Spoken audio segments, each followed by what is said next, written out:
Salam jumpa, salam sehat dan sukacita selalu saudara.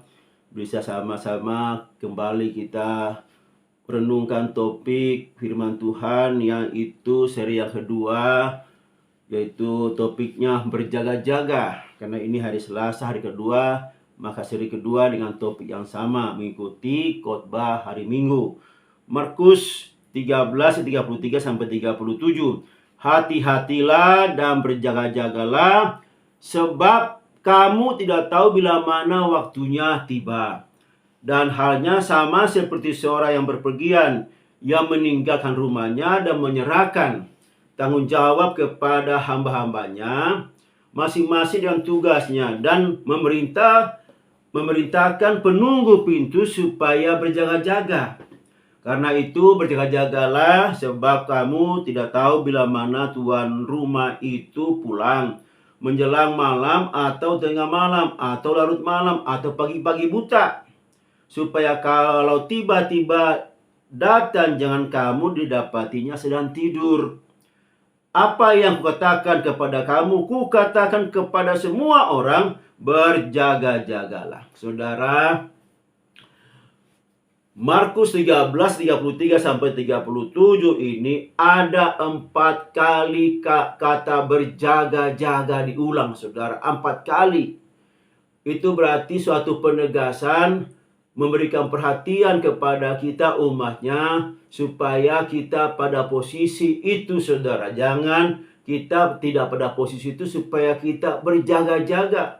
Itu perlu kita laksanakan, saudara, karena ini penting sekali. Ada 4 kali Tuhan Yesus tegaskan kepada murid-murid, pada orang-orang pada saat itu, saudara. Nah, dimulai dengan hati-hati. Hati-hatilah dan berjaga-jagalah, saudara. Kata hati-hati ini, kalau dalam bahasa Indonesianya kita harus cermat, kita harus teliti, ya, supaya tidak melakukan kesalahan. Misalnya juga kalau misalnya, dan kata hati-hati ini, saudara, dapat kita terapkan dalam berbagai kehidupan kita, saudara. Misalnya kalau misalnya suami kita pesan sebagai istri, "Pap, hati-hati ya di perjalanan." Atau misalnya anak kita mau jalan, "Hati-hati ya nak di perjalanan." Apalagi kalau nyetir sendiri atau bawa mobil, saudara, maka itu kata hati-hati ini sering kita gunakan. Supaya apa? Supaya dalam perjalanan itu harus waspada, harus teliti, harus sabar di perjalanan. Jangan nyerobot lampu merah, katakanlah gitu. Kalau misalnya lampu merah lampu hijaunya sudah mendekati lampu merah, jangan diterobos. Karena sebab juga dari yang lain, dari sisi yang lain juga sama, mungkin seperti itu. Sudah mau lampu merah belum sampai lampu hijau, ya udah masuk juga. Akhirnya apa? Ketemu di jalan, tabrakan. Yang salah siapa? Dua-duanya salah, saudara. Akhirnya apa? Kecelakaan. Atau karena ini menyangkut, kalau kita hati-hati di sini, karena menyangkut supaya kamu selamat di perjalanan, ya. Hati-hati, cermat, jangan ceroboh, jangan gegabah di perjalanan. Harus bersikap yang baik supaya kamu juga mendapat keselamatan selama di perjalanan pergi, dan di perjalanan sampai pulang kembali kamu selamat. Demikian juga dalam hal berkata-kata kepada semua orang, saudara. Kita juga harus berhati-hati supaya perkataan kita itu tidak menyakiti orang, tidak menyinggung orang, saudara. Dia sakit hati, saudara, karena kata-kata kita, saudara. Ataupun tindakan kita di rumah ataupun di mana saja, jangan kasar kepada orang lain. Perkataan itu bisa kasar dan juga tindakan kita bisa kasar, saudara. Jadi dalam hal segala sesuatu, hati-hati ini perlu, saudara, supaya sikap kita, perkataan kita tidak akan menyakiti hati orang lain, saudara. Itu namanya hati-hati, saudara. Dan kita tahu bahwa setelah hati-hati itu kita harus berjaga-jaga, saudara. Berjaga-jagalah, kata firman Tuhan. Dan memang ini kata berjaga-jaga ini banyak kita juga bisa terapkan dalam kehidupan kita, dan kita bisa saksikan. Misalnya kalau ada orang-orang penting, saudara, seperti presiden, nah dia akan dijaga ketat. Pada saat dia di luar, dia akan dikonvoi. Ada konvoi mobil, motor yang akan menjaga dia. Di depan ada berapa mobil, di belakang ada berapa mobil, di samping kiri kanan ada mobil, juga ada motor sekeliling dia, saudara. Supaya yang dikawal ini, siapapun orang penting ini, dia tetap selamat, tidak akan dicelakai oleh musuh atau siapapun, saudara. Demikian juga di negara-negara yang lain, kayak di Eropa, dia punya cara yang sendiri untuk mengawal presidennya. Tetapi juga negara lain mengawal presidennya dengan jalan kaki atau lari. Presidennya di mobil, pengawalnya di kiri kanan, di belakang sambil lari, saudara. Dan mungkin itu kalau dilakukan pada jarak yang dekat sih masih oke-oke saja. Tapi kalau udah jarak udah jauh, ya capek juga orangnya, saudara. Dan kalau di tempat-tempat lain kayak di Inggris, kalau masih bersifat kerajaan, akan dikawal, orang-orang pentingnya dikawal dengan kereta kuda, kereta yang mewah, saudara. Jadi masing-masing ini punya cara masing-masing, tapi tujuannya satu. Supaya apa? Supaya yang dikawal ini selamat, tidak ada gangguan, saudara, tidak ada gangguan dari musuh atau siapapun, supaya dia tetap selamat. Demikian juga sampai anak-anak presiden dikawal, saudara, di tempat lain, di sekolah, di kuliahnya dikawal. Jadi tujuannya kata hati-hati dan berjaga-jaga ini, saudara, adalah supaya kita ini poinnya adalah untuk keselamatan diri kita, saudara. Kalau Tuhan bicara hati-hati dan berjaga-jaga, itu tujuannya bukan buat siapa? Buat kita orang-orang percaya, supaya kita selamat, saudara. Dan memang, saudara, kalau saya mau mengambil kata berjaga-jaga ini, saya tidak akan mengambil dari pengertian pribadi saya atau dari kamus-kamus di bahasa kita. Tapi memang ada juga pengertian seperti itu. Tapi baiklah, mari kita melihat pengertian dari berjaga-jaga yang kita bangun dari firman Tuhan juga. Jadi firman ini akan menerangkan firman Tuhan, saudara. Sebab kata berjaga-jaga ini Tuhan juga sudah lakukan pada saat bangsa Israel keluar dari tanah Mesir, keluar menuju tanah Kanaan. Nanti kita akan bahas dalam episode berikutnya. Nah, saudara, kata berjaga-jaga ini dapat dijelaskan pada dua kondisi, dua hal yang sudah disampaikan dalam firman ini juga.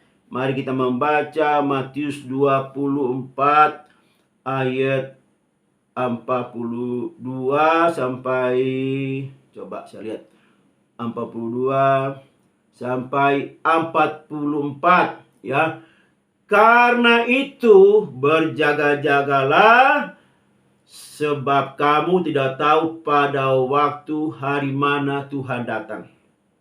Tetapi ketahuilah ini, jika tuan rumah tahu pada waktu mana pada malam hari pencuri akan datang, sudahlah pasti ia berjaga-jaga dan tidak akan membiarkan rumahnya dibongkar. Sebab itu hendaklah kamu juga siap sedia, karena Anak Manusia datang pada saat yang tidak kamu duga. Saudara, kita berjaga-jaga dalam apa? Dalam rangka karena kita sedang menunggu kedatangan Tuhan Yesus kedua kali. Dan janjinya bahwa dia akan datang. Dan pasti akan datang. Saudara, jangan ada keraguan dalam hati kita. Jangan ada suatu berkata, moga-moga datang. Atau berkata, oh Tuhan tidak datang. Ya. Tapi suatu kepastian dalam diri kita bahwa janjinya dia pasti datang, saudara. Nah, jadi berjaga-jaga ini diterapkan pada hal seperti itu. Karena kita tidak tahu kapan Tuhan datang kedua kalinya. Ya, bisa malam, tengah malam, pagi buta, larut malam, dan sebagainya. Seperti firman Tuhan katakan, selalu pada malam. Atau pada pagi-pagi sekali sudah menjelang itu. Ya, masih ada malamnya, saudara.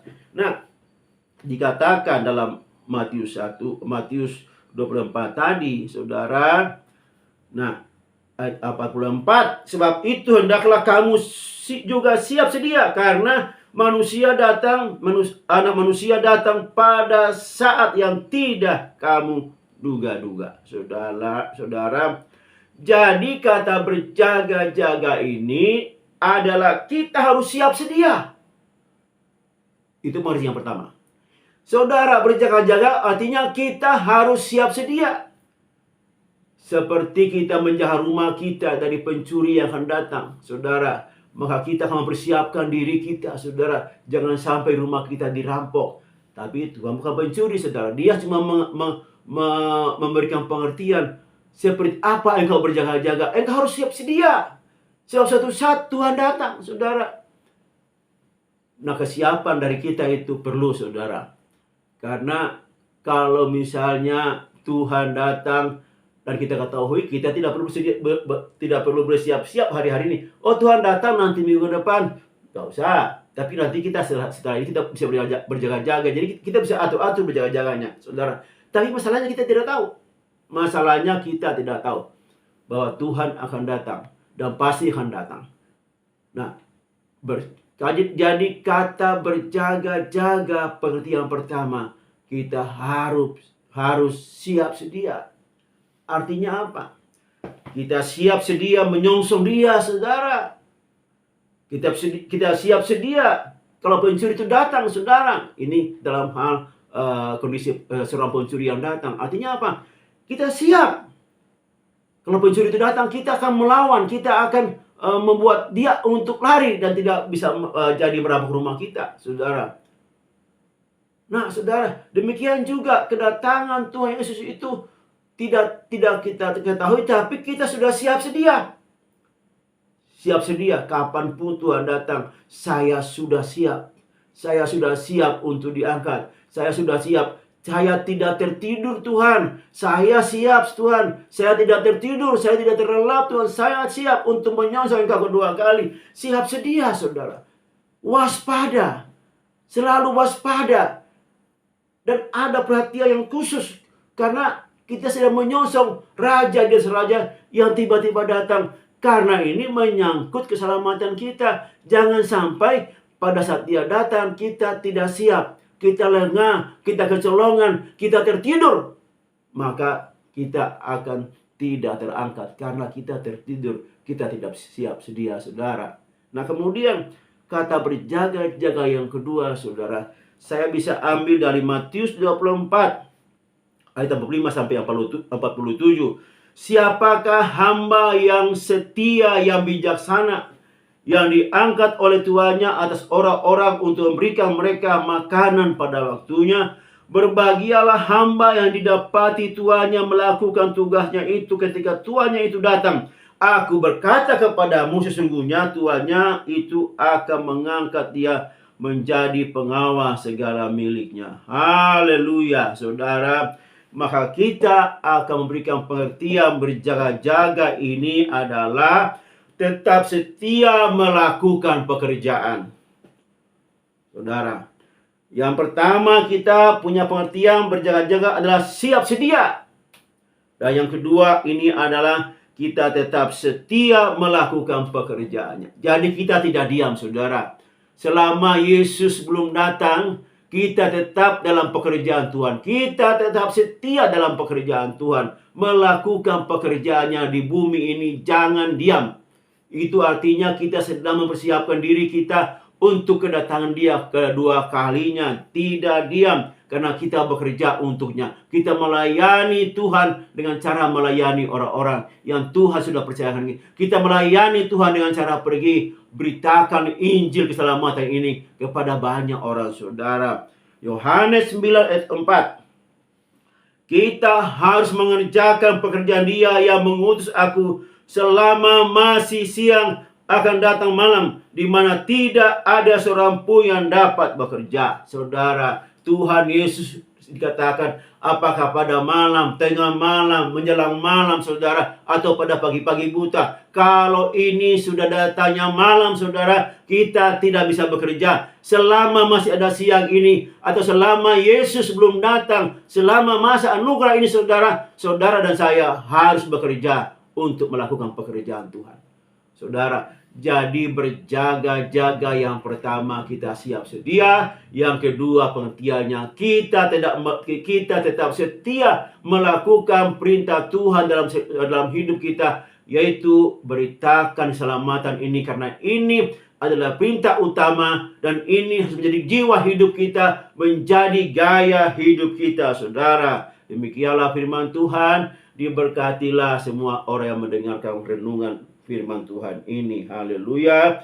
Bapa di sorga, terima kasih Bapa. Di dalam masa anugerah ini menyongsong Engkau, kami mempersiapkan diri kami sedemikian rupa. Kami siap sedia, kami siaga untuk Engkau datang Tuhan. Dan kami tetap melakukan pelayanan pekerjaan Tuhan yang Tuhan sudah berikan kepada kami, yang Tuhan sudah percayakan kepada kami, dan kami dimampukan untuk melakukannya. Terima kasih Bapa. Terpujilah Engkau dalam nama Tuhan Yesus. Haleluya. Amin. Terima kasih, dan kita akan berjumpa lagi pada seri yang ketiga. Haleluya.